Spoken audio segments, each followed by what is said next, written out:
16वीं शताब्दी में ओडिशा पर गंग वंश के महान राजा नरसिंह देव का शासन था। उन्होंने सूर्य देवता के सम्मान में समंदर की किनारे भव्य मंदिर बनवाने का संकल्प लिया। ऐसा मंदिर जो सूर्य की पहली किरण को खुद में समेट ले। समंदर के लहरों की किनारे उगते सूरज की रोशनी में आकार ले रहा था। चमत्कारी स्वप्न। कोणार्क का सूर्य मंदिर। देश भर से श्रेष्ठ शिल्पकार बुलाए गए मुख्य वास्तुकार थे। विशु महाराणा। अनगिनत कारीगर जुटे थे। इस महान रचना में उनके हाथों में छेनी थी, आंखों में जुनून और दिल में भक्ति। उनका मार्गदर्शन कर रहे थे विशारद मूर्तिकार विशु महाराणा। उन्होंने अपने जीवन का हर पल इस अद्भुत मंदिर को गढ़ने में लगा दिया। पत्थरों से सांस फूंकते उनके हाथ जैसे कि शिल्प को जन्म दे रहा हो। मंदिर को इस तरह बनाया जा रहा था कि वह एक विशाल रथ की तरह दिखे, जिसमें 12 जोड़ी पहिए और 7 घोड़े हो। सालों तक इस मंदिर का निर्माण कार्य चलता रहा, लेकिन जब सबसे ऊपर का पत्थर लगाने की बारी आई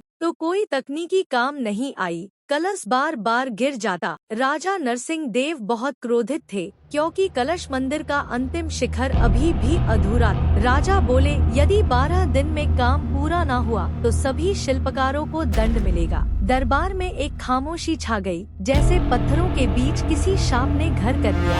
तभी विशु महाराणा का 12 वर्षीय बेटा धर्मपद, जो जन्म से ही शिल्पकला सीखता आया है, रात्रि के अंधेरे में धर्मपद अपने छोटे औजारों के साथ मंदिर परिसर में प्रवेश करता। उसके आंखों में था ज्ञान का प्रकाश और हाथों में पिता की विद्या। चुपचाप श्रद्धा से चढ़ता है मंदिर की ऊंचाई पर और चांदनी रात में वो कलश रख देता है, ठीक उसी स्थान पर जहाँ कला और भक्ति का मिलन होना था।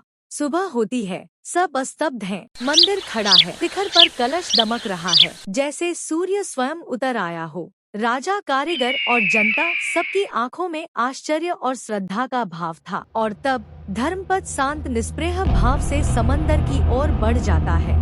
वो जानता है उसका कार्य पूर्ण हो चुका है। उसने अपना नाम इतिहास में दर्ज करवाया है, लेकिन चुपचाप, बिना श्रेय लिए। सच्चा निर्माण तब होता है जब कोई अपने अहम को पीछे रखकर कला और भक्ति के लिए बलिदान देता है। वर्षों बीत जाते हैं। कोणार्क का सूर्य मंदिर अब भी खड़ा है, साक्षी है उस छोटे से बच्चे के आस्था, कला और त्याग का। आज जब पर्यटक इस भव्य धरोहर को देखने आते हैं, तो मंदिर के सामने एक छोटी सी पट्टिका उन्हें याद दिलाती है उस नन्हे कलाकार धर्मपद की, जिसने इतिहास को अमर बना दिया।